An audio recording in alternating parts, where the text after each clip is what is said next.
देखिए तो आ गया है न्यूक्लियर बाइंडिंग एनर्जी। हाँ, तो आइंस्टाइन ने जब बात बताया, जानते हो, एक तो न्यूक्लियन होता है कि नहीं, जिसको तुम लोग मास नंबर बोलते होंगे, बोलते हैं ना रे, तो मास नंबर होता है उसी को तो न्यूक्लियन कहते हैं। क्या कहते हैं? न्यूक्लियन, मतलब न्यूक्लियस में पाए जाने वाले पार्टिकल को न्यूक्लियन कहते हैं, है कि नहीं।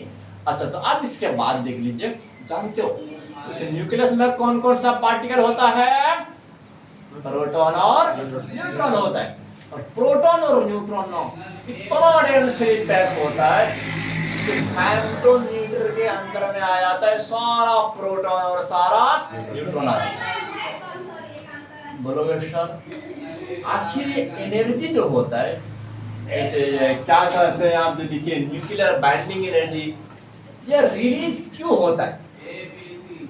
कि क्या न्यूक्लियस बनने के बाद एनर्जी रिलीज होता है? और सेकंड क्वेश्चन, क्या सर अगर न्यूक्लियस का हम प्रोटॉन का नंबर और न्यूट्रॉन का नंबर जोड़ दें तो क्या हमारा टोटल मास निकल जाएगा? नहीं निकलेगा, नहीं। बोलोगे सर कैसे नहीं निकलेगा? देख लीजिए, ऐसे नहीं, ऐसे जानते बच्चों, हमारे आइंस्टाइन भी इस चीज को पर एक्सपेरिमेंट किए थे। ऑक्सीजन ले लिए थे, किसको लिए थे? ऑक्सीजन ले लिए थे। समझ बात को? देख तो थोड़ा सा हम बता देते हैं। देख लीजिए कि एक ऑक्सीजन ले लिए थे, तो बता दीजिए ऑक्सीजन के पास कितना प्रोटॉन होता है? इसके बाद प्रोटॉन कितना रहे? 8 होता है। न्यूट्रॉन कितना होता है? 8 होता है कि नहीं? और इलेक्ट्रॉन में कितना होता है? ये भी 8 होता है। हाँ, यही ना होता है, 8 नंबर पर रखा गया रे ऑक्सीजन को। इसके बाद प्रोटॉन का संख्या क्या हो जाएगा? 8 हो जाएगा। और न्यूट्रल एटम में प्रोटॉन की संख्या और इलेक्ट्रॉन का संख्या क्या होता है? बराबर होता है। तो इलेक्ट्रॉन भी 8 होगा और टोटल मास 16 होता है, अप्रॉक्स, होता है कि नहीं? अच्छा, लेकिन याद रखना, कभी भी तुम लोग हमेशा तुम बहुत बार देखे होंगे, तो इसका जो ऑक्सीजन का जो मास होता है, ऑक्सीजन का मास 16 नहीं होता है, 16 15.99 होता है, 15.99 होता है। देख लीजिए मास ऑफ ऑक्सीजन जो होता है, ध्यान से समझना बच्चों, मास ऑफ ऑक्सीजन जो होता है, देख लीजिए बाय स्पेक्ट्रोस्कोपिक मेथड से जो फाइंड करके लिखा गया है, बाय स्पेक्ट्रोस्कोपिक मेथड, स्पेक्ट्रोस्कोपिक प्रक्रिया द्वारा जो याद रखना है, मास दिया गया है सारे एलिमेंट का, उनमें से ऑक्सीजन को कितना दिया गया है? 15.99 दिया गया। कितना? 15.99। हाँ, लेकिन बोलोगे सर आज तो हम फाइंड करने वाले, आज तो इस चीज को फाइंड करने वाले, क्या आ जाएगा? नहीं आ सकते। आइंस्टाइन कहते हैं तुम फाइंड नहीं कर सकते। देख तुम सोचोगे सर इन सब का हम मास को जोड़ देंगे, अरे जोड़ दीजिए ना, कौन सा प्रॉब्लम है, जोड़ दीजिए, देख लीजिए। हाँ, अगर हम थ्योरेटिकली अगर बात करेंगे, देखो थ्योरेटिकली अगर हम जब थ्योरेटिकली अगर बात करेंगे,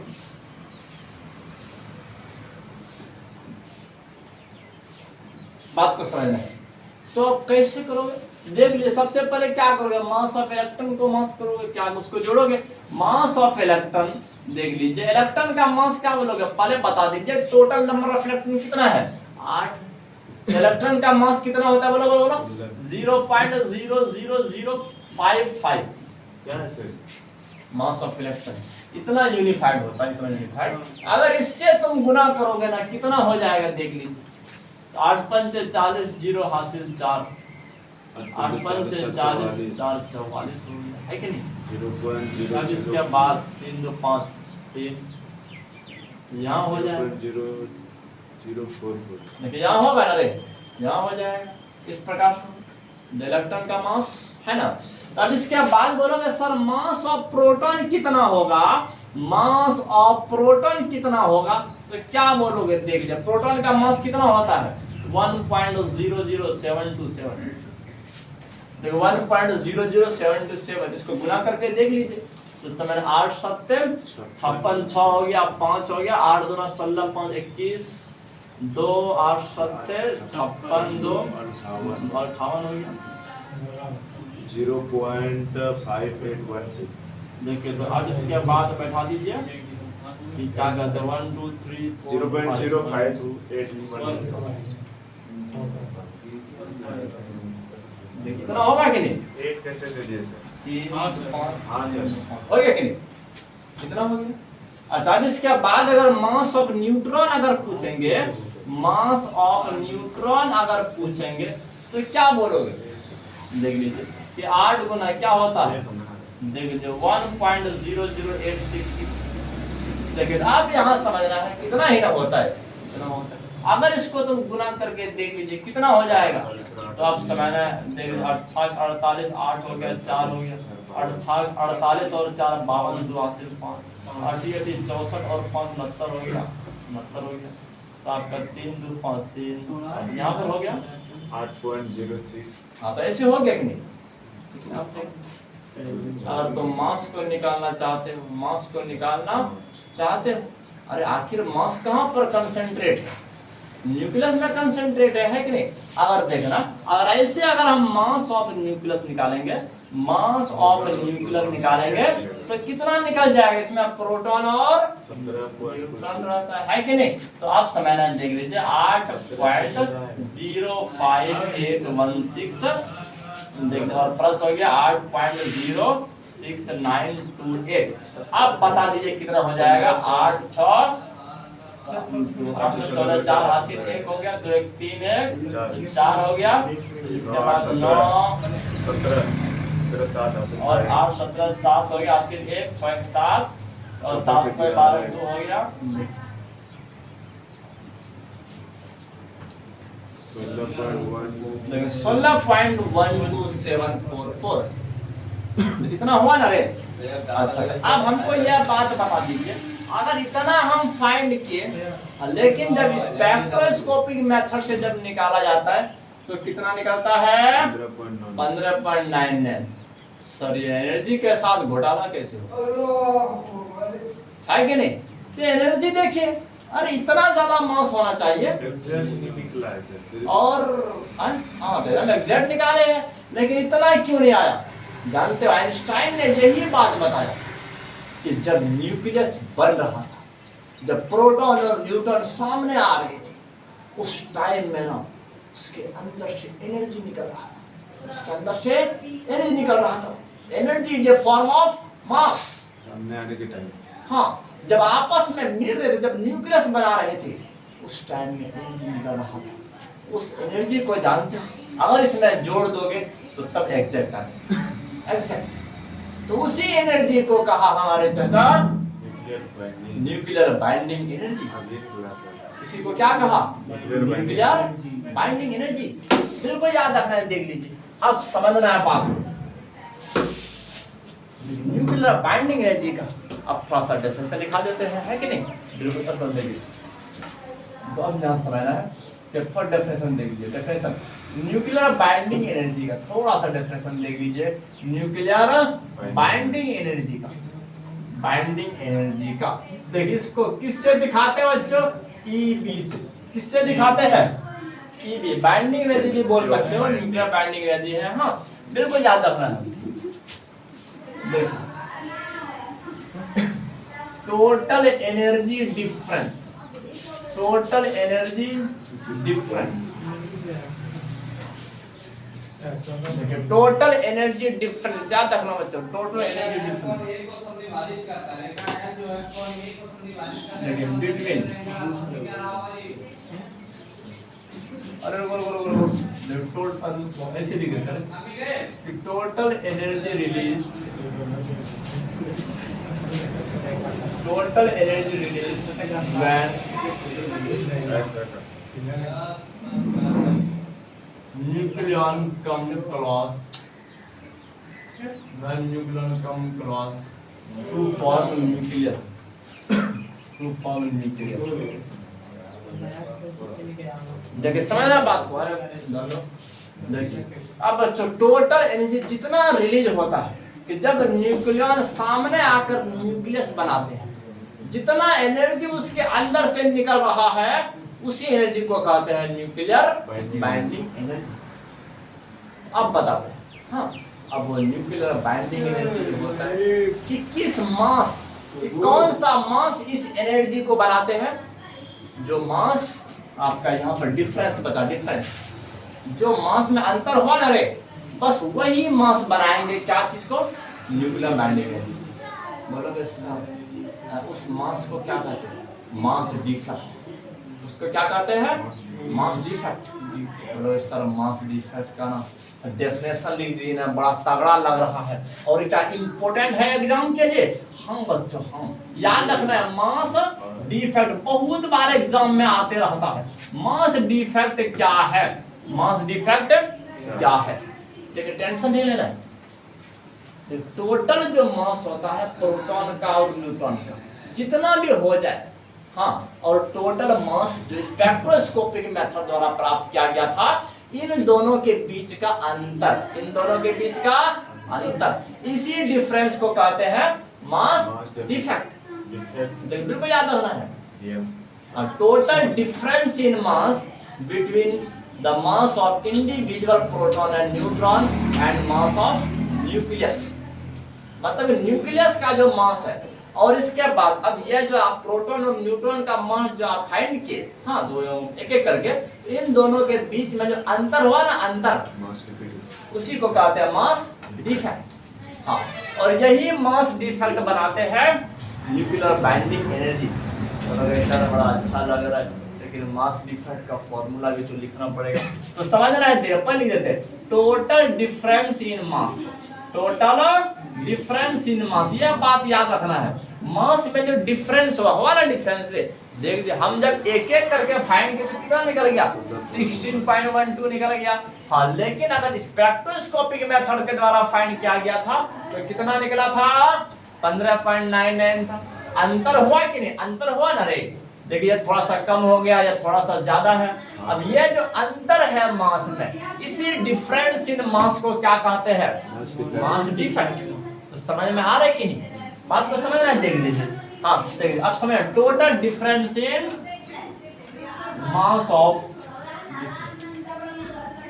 of individual, mass of individual nucleon. देखिए याद रखना, and mass of nucleus by spectroscopic method, यह बात याद रखना है। स्पेक्ट्रोस्कोपिक मेथड के द्वारा जो मास निकालोगे ना, वो मास कम आता है, कम।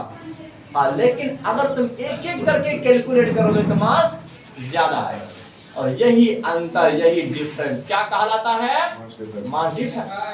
बोलेंगे सर मास डिफेक्ट का क्या डेफिनेशन एग्जाम में आते हैं, हाँ आ सकता है, लेकिन फॉर्मूला ज्यादा इंपॉर्टेंट है, फॉर्मूला ज्यादा इंपॉर्टेंट है। अच्छा, अब देखना मास डिफेक्ट का फॉर्मूला जब लिखेंगे ना, तो बिल्कुल डरना नहीं, देख लीजिए हम बहुत तगड़ा कभी कर फॉर्मूला लिख देते हैं। डेल्टा मतलब चेंजिंग को दिखाता है, डिफरेंस को दिखाता है। हाँ, तो मास में चेंजिंग हो रहा है। अब देख लीजिए, अब ये मास डिफेक्ट बराबर समझ रहे, अरे यहाँ ध्यान दो, क्या हाँ वहाँ पर यार समझ रहे। अच्छा कि अब हमको यह बात बता दीजिए, अच्छा ये मास को कौन कौन बनाते हैं, बोलो कि प्रोटॉन और न्यूट्रॉन। अरे हमारे आइडियल कस्टमर, यस सर, तो मास को कौन कौन बनाते हैं, प्रोटॉन और न्यूट्रॉन। अच्छा अब ध्यान दो, अगर हम बोलेंगे जान तो प्रोटॉन का संख्या तो कुछ भी हो सकता है। तो जैसे देख लीजिए आपका ऑक्सीजन के पास कितना प्रोटॉन था, 8 प्रोटॉन था, तो हम क्या कर दिए, 8 गुना प्रोटॉन का मास कर दिया है कि नहीं। और इसी प्रोटॉन को कहते हैं, इसी के नंबर को कहते हैं एटॉमिक नंबर कहते हैं, जिसको हम लोग जेड से दिखाते हैं कि नहीं। तो बच्चों याद रखना, अगर यहाँ हम लिख दे तो जेड लिख दे तो कोई गड़बड़ी क्या रे, नहीं क्या बच्चों, एटॉमिक नंबर लिखे, प्रोटॉन का नंबर लिखे और गुना प्रत्येक प्रोटॉन का मास, प्रत्येक प्रोटॉन का मास। तो आपका टोटल मास ऑफ प्रोटॉन निकल गया। अरे अगर इससे गुना कर देंगे तो टोटल प्रोटॉन का मास निकलेगा कि नहीं, प्रोटॉन का नंबर गुना एक प्रोटॉन का मास, है कि नहीं। अच्छा देख लीजिए, तो बच्चों आप बता दें और दूसरा क्या रहता है, बोलो न्यूक्लियर, न्यूट्रॉन रहता है कि नहीं, न्यूट्रॉन रहता है। अच्छा न्यूट्रॉन का नंबर कैसे फाइंड करें, मास नंबर में अगर प्रोटॉन का नंबर घटा देंगे तो किसका नंबर बचेगा? न्यूट्रॉन का। मास नंबर को ए से दिखाते हैं और माइनस प्रोटॉन का नंबर घटा दिए तो क्या बचा? न्यूट्रॉन का नंबर, और गुना कर दिया mass of neutron. Mass of neutron, आपका टोटल मास ऑफ न्यूट्रॉन निकल गया कि नहीं? अच्छा, अब यह हो गया मेरा, तो समझना कि हमारा इस मेथड से टोटल मास न्यूक्लियस का, और माइनस आपका जो कैपिटल एम है तो वो स्पेक्ट्रोस्कोपी मेथड द्वारा फाइंड किया गया न्यूक्लियस का मास है। तब ये जो फॉर्मूला बन गया, ये फॉर्मूला किसका है? मास डिफेक्ट का। किसका है? और मोस्ट इंपोर्टेंट, मैक्सिमम बार एग्जाम में देखें बच्चों, आपका 2 नंबर का क्वेश्चन आ जाता है कि right formula of mass defect. किसका फॉर्मूला? मास डिफेक्ट का। बहुत सारा हर बच्चे अप्रॉक्स 90% इस फॉर्मूला को छोड़ करके आते हैं, बल्कि एक लाइन लिखना है, वेयर लिखिए या ना लिखिए कोई फर्क नहीं पड़ने वाला है। वेयर डेल्टा एम किसको दिखाता है? मास डिफेक्ट को दिखाता है। किसको दिखाता है? मास डिफेक्ट को दिखाता है। देख लीजिए, और इसके बाद जानते हैं, और ये एमपी तो मास ऑफ प्रोटॉन है, तो आप लोग जानते होंगे। देखिए एमपी मास ऑफ प्रोटॉन लिख देते हैं। देखिए आपका मास ऑफ प्रोटॉन है, मास ऑफ प्रोटॉन है, यह बात याद रखना है। और आपका जो एम है, यह मन की बात नहीं है, लेकिन ये आपका मास ऑफ न्यूट्रॉन है, मास ऑफ न्यूट्रॉन। ये सब बात को याद रखना है, मास ऑफ न्यूट्रॉन है। और लास्ट में जो कैपिटल एम लिखे हैं वो मास ऑफ न्यूक्लियस है कि नहीं? हाँ, तो इसको स्पेक्ट्रोस्कोपिक मेथड द्वारा फाइंड किया गया, वो वाला मास है जो थोड़ा सा कम ना होगा, लेकिन पूरा से थोड़ा सा कम ना होगा, तो जितना कम होगा उसी को कहते हैं मास डिफेक्ट। समझ रहा है? देख लीजिए, यह मास ऑफ न्यूक्लियस है, मास ऑफ न्यूक्लियस है। अब ये जो मास में जो अंतर हुआ, ये जो मास जो घट गया, यही मास बनाता है किस एनर्जी को? Nuclear binding energy. तो ये टोटल मास कन्वर्ट हो जाएगा किसमें? एनर्जी में। किसमें कन्वर्ट हो जाएगा? हाँ, अब बात समझ में आ रही थी? हाँ, तो हमारा आइंस्टाइन ने कैसे एक्सप्लेन किया कि ये जो मास में डिफरेंस हुआ ना, डिफरेंस जिसके साथ घोटाला हो रहा था, इसी के साथ घोटाला हो रहा था। अगर ये वो क्या डेल्टा एम को अगर इस मास में जोड़ दिया जाए, आपका ओरिजिनल मास आ जाएगा। लेकिन ये वाला घोटाला नहीं हो रहा था, ये मास किसमें बदल रहा था? एनर्जी में बदल रहा था। हाँ, तो बस आइंस्टाइन ने यही बात कहे कि जब प्रोटॉन और न्यूट्रॉन सामने आकर न्यूक्लियस बनाते हैं, उससे अगर एनर्जी निकल रहा है तो आप समझ लीजिए उसका एनर्जी, उसका मास क्या हो रहा है? डिक्रीज होता है। Mass is a form of energy and energy is the equivalent form of mass. अगर मास निकलता देखना मतलब एनर्जी निकल रहा है, मास घट रहा है।